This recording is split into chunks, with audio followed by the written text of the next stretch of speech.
হেমতাবাদ বিদ্রোহী ক্লাবের কালী মন্দিরে চুরি হওয়ার ৪৮ ঘন্টার মধ্যেই চুরি কাণ্ডের কিনারা করল হেমতাবাদ থানার পুলিশ।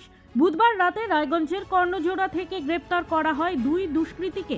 পুলিশ সূত্রে জানা গিয়েছে ধৃতরা হলো রামকৃষ্ণ সরকার ও গোলাম রহমান। রামকৃষ্ণের বাড়ি রায়গঞ্জের উদয়পুরে, গোলাম রায়গঞ্জের সুভাষগঞ্জের বাসিন্দা।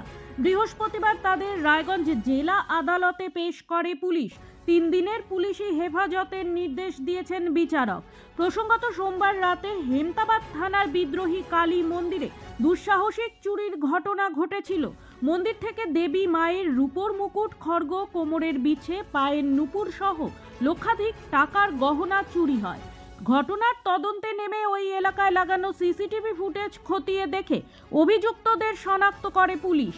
চুরি যাওয়া সামগ্রী উদ্ধারের লক্ষ্যে অভিযুক্তদের জেরা করবে পুলিশ। ব্যুরো রিপোর্ট, নিউজ বৃত্তান্ত।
সব মাই চায় মেয়েকে রাজরানীর মতন সাজাতে, সাজিয়ে তুলতে চায় সোনার গয়নায়।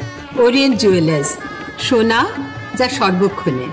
Wait, so this was your wedding look? Oh my God, Tammy, you look pretty. Dhaka থেকে যখন আইছিলাম এ হগল আমার মা আমারে পরায় দিছিল। It's so authentic, Tammy. I will go for this look. But what about my goina?